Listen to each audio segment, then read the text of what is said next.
Hello and welcome to study with me. आज है 6 जुलाई और देख लेते हैं आज के झारखंड के सारे इम्पोर्टेंट न्यूज़ को। ये जो आप दृश्य देख रहे हैं, एक तरफ गोली चल रही है, लोग एक दूसरे पर हमला कर रहे हैं। ये जो है ये धनबाद का दृश्य है, जहाँ पर दो यूनियन के बीच में जो है वो भिड़ंत हो गई कुछ मामले को लेकर। तो ये मामला था बस्ता कोला कोल्डम में ट्रक लोडिंग में वर्चस्व को लेकर, जहां पर जो है वो संयुक्त मोर्चा और जनता श्रमिक संघ के समर्थकों में भिड़ंत हो गई। 6 लोग इसमें घायल भी हो गए। 2 दर्जन से अधिक राउंड गोलियां चली, जो है पुलिस को ने भी गोलियां जो है वो बरामद की है। ठीक है, और ये जो भिड़ंत हुई है, ये पहली बार इतनी बड़ी भिड़ंत देखने को मिली है, जिसमें इस घटना की ठिकरा जनता श्रमिक संघ की संयुक्त महामंत्री रागिनी सिंह ने बस्ता कोला कोलियरी प्रबंध व जिला प्रशासन पर फोड़ा है। पुलिस ने 4 खोखे बरामद किए हैं। पहली बार इस तरह की भिड़ंत में सिंह मेंशन में 2 फाड़ देखा गया। सिंह मेंशन की 2 यूनियनें आमने सामने हो गई। अब आगे देखते हैं कि क्या होता है। आईएएस अधिकारी अविनाश कुमार को गृह विभाग का प्रभार। राज्य सरकार ने भारतीय प्रशासनिक सेवा के अधिकारी अविनाश कुमार को गृह कार्य का आपदा प्रबंधन विभाग के अपर मुख्य सचिव का अतिरिक्त प्रभार दिया है। आपदा प्रबंधन प्रभार को छोड़कर वह इस विभाग के अतिरिक्त प्रभार में रहेंगे। फिलहाल श्री कुमार ऊर्जा विभाग के अपर मुख्य सचिव हैं। इसके अलावा झारखंड ऊर्जा विकास निगम लिमिटेड के अध्यक्ष तथा झारखंड बिजली वितरण निगम लिमिटेड के प्रबंधन निदेशक के भी प्रभार में हैं।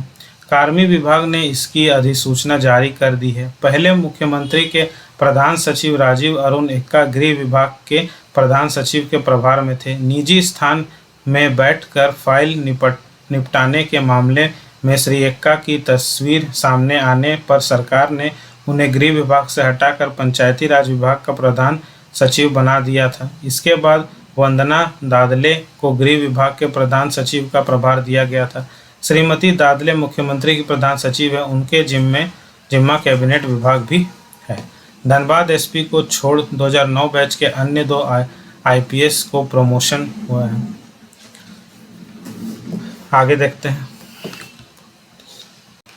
तबरेज अंसारी मॉब लिंचिंग मामला, 10 आरोपियों को 10-10 साल का सश्रम कारावास। सरायकेला के तबरेज अंसारी मॉब लिंचिंग मामले में बुधवार को कोर्ट ने दोषी करार सभी 10 अभियुक्तों को अलग अलग धाराओं में 10-10 साल की सश्रम कारावास की सजा सुनाई। वहीं सभी पर 15-15 हज़ार रुपये का जुर्माना भी लगाया गया है। घटना सरायकेला थाना क्षेत्र के धातकीडी गांव की है। इस मामले पर अमित शेखर की अदालत ने 27 जून को आरोपियों को दोषी करार दिया था। वहीं आरोपी सुमंत प्रधान व सत्यनारायण नायक को साक्ष्य के अभाव में बरी कर दिया था। मामले में 36 लोग ने गवाही दी थी। सरायकेला थाना के धातकीडी गांव में 18 जून 2019 को तबरेज अंसारी अपने 2 साथियों नुमैर अली और शेख इरफान के साथ कमल महतो के घर में चोरी की मंशा से घुसा था। इस दौरान ग्रामीणों ने तबरेज को पकड़कर पिटाई कर दी। इसके बाद उसे पुलिस के हवाले कर दिया था। पुलिस ने उसे कोर्ट में पेश कर न्यायिक हिरासत में भेज दिया था। सरायकेला मंडल कारा में उसकी तबीयत बिगड़ गई थी। सरायकेला सदर अस्पताल में इलाज के दौरान तबरेज की मौत हो गई थी।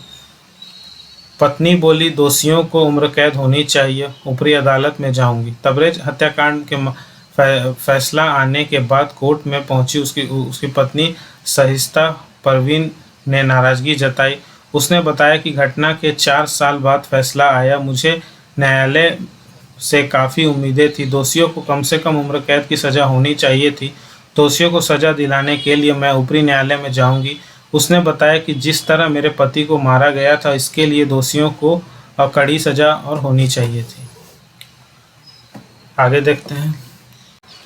स्टंट करने वाले बाइकर के अभिभावक पर 30,000 का जुर्माना, बाइक जब्त। राजधानी रांची के मेन रोड में पिछले गुरुवार को बाइक से स्टंट करने वाले नाबालिग के अभिभावक पर 30,000 जुर्माना लगेगा। गौरतलब है कि उस दिन स्टंट करते हुए बाइक सवार दो नाबालिगों का वीडियो वायरल हुआ था।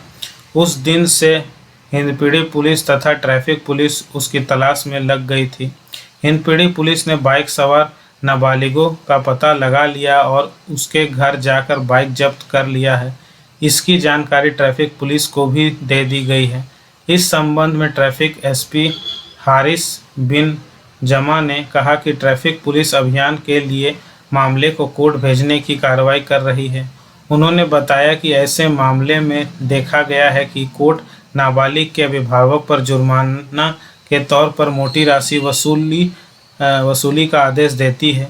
उक्त राशि बढ़ भी सकती है। आगे देखते हैं। असिस्टेंट प्रोफेसर बनने के लिए पीएचडी नहीं, नेट, एसईटी और एसएलईटी अनिवार्य। विश्वविद्यालय अनुदान आयोग यूजीसी ने बुधवार को कहा कि सहायक प्रोफेसरों के पद पर सीधी भर्ती के लिए राष्ट्रीय पात्रता परीक्षा नेट, राज्य पात्रता परीक्षा सेट और राज्य स्तरीय पात्रता परीक्षा एसएलईटी परीक्षाएं न्यूनतम मानदंड होगी और पीएचडी वैकल्पिक पात्रता रहेगी। यूजीसी के अध्यक्ष एम जगदीश कुमार ने एक ट्वीट कर यह जानकारी दी। उन्होंने कहा कि 1 जुलाई 2023 से सहायक प्रोफेसर पद पर नियुक्ति के लिए पीएचडी वैकल्पिक पात्रता होगी। यूजीसी ने इसको लेकर सभी उच्च शिक्षा संस्थानों में सहायक प्रोफेसर की नियुक्ति के संबंध में एक अधिसूचना भी जारी की है। अधिसूचना के जरिए सहायक प्रोफेसर पद पर भर्ती के नियमों में बदलाव किया गया है। इसके मुताबिक उच्च शिक्षा संस्थानों में असिस्टेंट प्रोफेसर यानी सहायक प्राध्यापकों की सीधी भर्ती में नेट या एसईटी या एसएलईटी को न्यूनतम योग्यता मानदंड बनाते हुए अनिवार्य कर दिया है। इस विनियमन को विश्वविद्यालय अनुदान आयोग विश्वविद्यालयों एवं कॉलेजों में शिक्षकों एवं अन्य अकादमी कर्मियों की नियुक्ति तथा उच्च शिक्षा में मानदंड बनाए रखने के अन्य कदमों के लिए न्यूनतम पात्रता दूसरा संशोधन विनियमन 2023 कहा जाएगा। आगे देखते हैं। अवैध खनन व मनी लॉन्ड्रिंग का आरोपी कृष्णा साहा गिरफ्तार। प्रवर्तन निदेशालय ने अवैध खनन और मनी लॉन्ड्रिंग के आरोप में पत्थर कारोबारी कृष्णा साहा को पूछताछ के बाद बुधवार की देर शाम गिरफ्तार कर लिया। अवैध खनन से जुड़े मनी लॉन्ड्रिंग मामले में ईडी द्वारा की गई यह 5वीं गिरफ्तारी है। इसी आरोप में साहिबगंज जिला परिषद के उपाध्यक्ष सहित 3 फरार हैं। 30 जून की रात साहिबगंज के चपाडे पहाड़ पर अवैध खनन के दौरान 2 मजदूरों की मौत हो गई। इसकी सूचना मिलने के बाद ईडी ने प्रारंभिक जांच के बाद 1 जुलाई को कृष्णा को समन भेजकर 5 जुलाई को रांची स्थित क्षेत्रीय कार्यालय में पूछताछ के लिए हाजिर होने का निर्देश दिया था। कृष्णा साहा को गुरुवार को पीएमएलए कोर्ट में पेश किया जाएगा। 11 की जगह 9:30 बजे ईडी दफ्तर पहुंचा कृष्णा। ईडी द्वारा जारी नोटिस के आलोक में कृष्णा साहा मीडिया के भय से सुबह 11 बजे के बदले 9:30 बजे ही ईडी कार्यालय पहुंच गया। पूछताछ के दौरान उसने चपाडे पहाड़ में चट्टान और मिट्टी गिरने से 2 मजदूरों की मौत की बात स्वीकार की। उसने मामला छुपाने की मंशा में शवों को हटवाने की बात भी स्वीकार कर ली, लेकिन अवैध खनन की घटना से इनकार करता रहा। ईडी को इस बात की जानकारी मिली थी कि चपाडे पहाड़ स्थित लीज की अवधि समाप्त होने के बावजूद वह अवैध खनन में शामिल था। इस क्रम में ब्लास्टिंग कराने के उद्देश्य से पहाड़ में ड्रिल करवा रहा था। इसी क्रम में मजदूर शपथ मंडल और मिथुन पाल ऊपर चट्टान और मिट्टी गिरी। इसी में दबने से दोनों की मौत हो गई। ईडी ने मजदूरों की मौत मामले की प्रारंभिक जांच कर कृष्णा साहा को समन भेजा। इसके बाद जिला प्रशासन से मामले की जानकारी मांगी। इसके बाद जिला प्रशासन हरकत में आई। रंगा थाना प्रभारी, अंचल अधिकारी और जिला खनन पदाधिकारी ने घटनास्थल का निरीक्षण करने के बाद 1 जुलाई को कृष्णा साहा, उसके मुंशी मेट व अन्य अज्ञात के खिलाफ प्राथमिकता दर्ज की। बेटी के इलाज के लिए अभिषेक झा को सुप्रीम कोर्ट से मिली जमानत। आगे देखते हैं। बिल्डर कमल भूषण के अकाउंटेंट को अपराधियों ने मारी 3 गोली, मौत। थाना क्षेत्र के रातू रोड गैलेक्सिया मॉल के सामने स्थित काली मंदिर रोड में अपराधियों ने संजय कुमार सिंह की गोली मारकर हत्या कर दी। घटना बुधवार की शाम करीब 4:20 की है। मृतक संजय राजधानी के चर्चित जमीन कारोबारी सह बिल्डर कमल भूषण के अकाउंटेंट थे। वह कमल भूषण की हत्या के बाद उनकी जमीन व कारोबार का हिसाब रखते थे। घटना के पहले वह मधुकम स्थित ऑफिस से बाइक से काली मंदिर रोड स्थित यमिनी अपार्टमेंट अपने फ्लैट लौट रहे थे। अपार्टमेंट से कुछ दूर पहले एक ब्रेकर के पास उन्होंने जैसे ही अपनी बाइक धीरे की, तभी बाइक सवार 2 अपराधियों ने उन पर ताबड़तोड़ 5 राउंड फायरिंग की। इसमें 3 गोली संजय कुमार सिंह को लगी, 1 गोली उनके सिर में, दूसरी गोली जबड़ा और तीसरी गोली छाती में लगी। गोली लगते ही वो बाइक सहित सड़क के किनारे गिर गए। घटनास्थल पर ही उनकी मौत हो गई। घटना की सूचना मिलने के बाद वहां सिटी एसपी सहित अन्य अधिकारी पहुंचे। इसके बाद संजय कुमार सिंह को पल्स अस्पताल ले जाया गया, जहां चिकित्सकों ने उन्हें मृत घोषित कर दिया। मृतक संजय मूल रूप से रोहतास के विशंभरपुर गांव के रहने वाले थे। वह जिस अपार्टमेंट में रहते थे उसे भी कमल भूषण ने ही बनवाया था। रिम्स पहुंची मृतक की पत्नी सोनी देवी ने बताया कि उसके पति की किसी से कोई दुश्मनी नहीं थे। उनके 2 छोटे बच्चे हैं। घटना के दौरान वह घर में ही थी। उधर पुलिस घटनास्थल के आसपास का फुटेज भी खंगाल रही है। फायरिंग के दौरान वहां कुछ प्रत्यक्षदर्शी भी थे। पुलिस ने पहुंचने के बाद वे वहां से चले गए। एक युवक ने वहां मौजूद कुछ लोगों से कहा था कि वह एक अपराधी को पहचान जाएगा। गोली लगने के बाद संजय कुमार सिंह काफ़ी देर तक वहां पड़े रहे, लेकिन किसी ने उन्हें उठाने या अस्पताल ले जाने का प्रयास तक नहीं किया। आगे देखते हैं।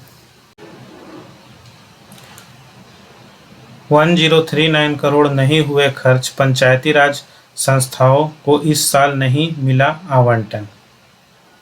जिला परिषदों के 11%, पंचायती समितियों के 17% और ग्राम पंचायतों ने 27% राशि खर्च की। खर्च के मामले में सबसे खराब स्थिति रामगढ़ जिला परिषद की है। पिछले वित्तीय वर्ष के दौरान 15वें वित्त आयोग ने से मिली अनुदान राशि में से 1039.99 करोड़ रुपए खर्च नहीं कर पाने के कारण पंचायती राज संस्थाओं को इस बार की अनुदान राशि नहीं मिली। सरकारी आंकड़ों के अनुसार पंचायती राज संस्थाएं चालू वित्तीय वर्ष के दौरान पिछले वित्तीय वर्ष की बची राशि ही खर्च कर रही है। पिछले वित्तीय वर्ष की बची राशि 1039.99 करोड़ रुपए है। इसमें जिला परिषदों के पास 171.54 करोड़ रुपए, पंचायत समितियों के पास 183.02 करोड़ रुपए और ग्राम पंचायतों के पास 685.43 करोड़ रुपए की राशि बची है।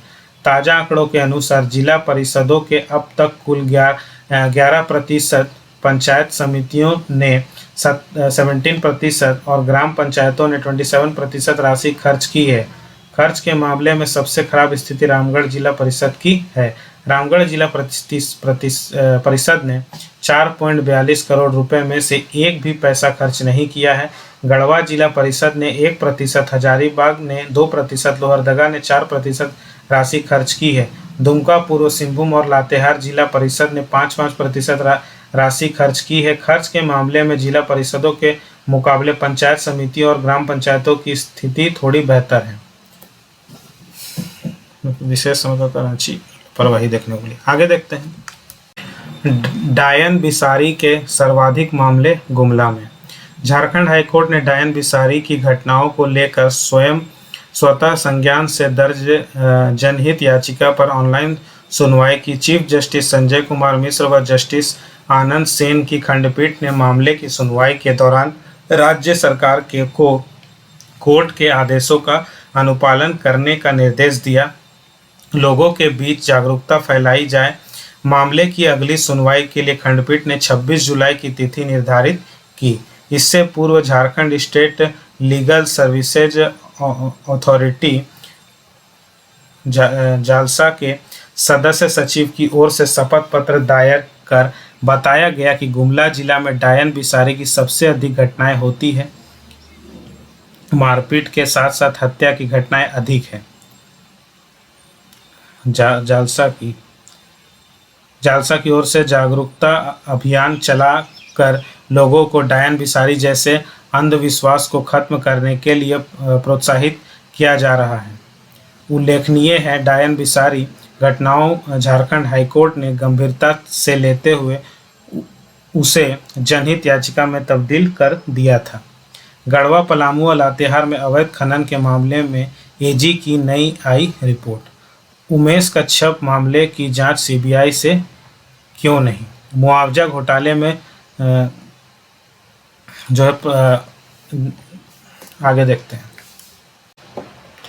उपलब्धि 206 नई एम्बुलेंस को हरी झंडी दिखाकर सीएम ने किया रवाना। कहा, स्वास्थ्य सुविधाओं को दिखावटी नहीं बनाएं, गांव में भी उतारेंगे हेलीकॉप्टर। मुख्यमंत्री हेमंत सोरेन ने कहा कि झारखंड के लोग गया से भी सरल व सीधे होते हैं। मुख्यमंत्री हेमंत सोरेन ने कहा कि झारखंड के लोग गाय से भी सरल व सीधे होते हैं।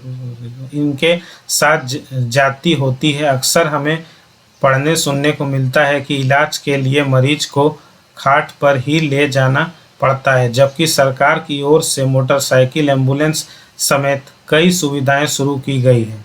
विभाग के लोगों के मेरा सुझाव होगा कि स्वास्थ्य सुविधाओं को दिखावटी बनाकर नहीं रखें। अगर गांव में बेहतर स्वास्थ्य सुविधाएं के लिए हेलीकॉप्टर उतारने की जरूरत पड़ी तो इसके लिए भी सरकार तैयार है। श्री सोरेन बुधवार को नामकुम स्थित आईपीएच सभागार में स्वास्थ्य विभाग की ओर से आयोजित 206 एम्बुलेंस का लोकार्पण एवं 38 नवनियुक्त दंत चिकित्सकों को नियुक्ति पत्र वितरण सहित अन्य कार्यक्रमों में कहीं उन्होंने कहा कि झारखंड देश का पहला राज्य है जहां सरकार सस्ती दर पर एयर एम्बुलेंस की सेवा उपलब्ध करा रही है। जरूरत पड़ी तो सरकार बीपीएल परिवार को यह सुविधा मुफ्त में उपलब्ध कराएगी। उन्होंने कहा कि अभी झारखंड के लोग बेहतर इलाज के लिए वेल्लोर व चेन्नई जाते हैं, अब दूसरे राज्य से आकर झारखंड आकर इलाज कराएंगे। इसमें थोड़ा समय लग रहा है, यह काम नामुमकिन नहीं है। उन्होंने कहा कि अगर मरीजों को समय पर दवा नहीं मिली तो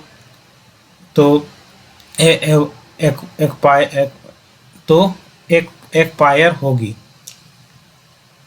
कहा कि पंचायत स्तर पर दवा दुकान खोलने का निर्णय लिया गया है और यह सिर्फ पंचायत नहीं बल्कि गांव-गांव में फार्मेसी शॉप की सुविधा बहाल करने का प्रयास किया जाएगा ताकि पढ़े लिखे युवाओं को स्वरोजगार से जोड़ा जा सके।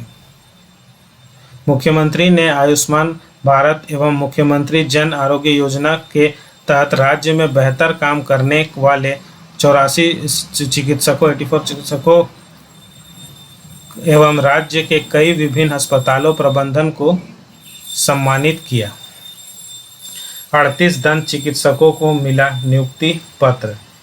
सर्पदंश से किसी की मौत नहीं हो, सीएम 2 लाख लोगों तक पहुंचाएंगी सर्विस, सचिव ने कहा। ठीक है, तो मुख्यमंत्री हेमंत सोरेन ने कई सारी जो है वो वादे किए हैं और देखते हैं कि आगे क्या होता है।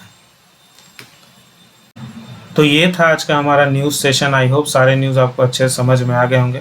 हमारा 2 न्यूज़ सेशन आता है, एक मॉर्निंग में आता है, एक शाम में आता है, जिसमें संध्या न्यूज़ से जानते हैं आप लोग। तो जिसमें मैं दिन भर में झारखंड के जितने भी इम्पोर्टेंट न्यूज़ होते हैं उसे मैं कवर करता हूँ। वीडियो पसंद आता है तो वीडियो को लाइक करिए, चैनल को सब्सक्राइब करिए। सब्सक्राइब करने के साथ साथ बेल आइकन को ज़रूर दबाइए और ज़्यादा से ज़्यादा लोगों तक शेयर कीजिए, ताकि और भी लोगों तक झारखंड के इंपॉर्टेंट न्यूज़ पहुँच सके और हमारे चैनल का जो 1K का टारगेट है उसे अचीव कराने में आप सहयोग करें। तो मिलता हूँ आपसे नेक्स्ट वीडियो में। चैनल को सब्सक्राइब नहीं किया तो कर लें, बेल आइकन को दबा लें, ताकि हर वीडियो की नोटिफिकेशन आप तक सबसे पहले मिल सके। मिलता हूँ आपसे नेक्स्ट न्यूज़ सेशन में, तब तक के लिए जय हिंद।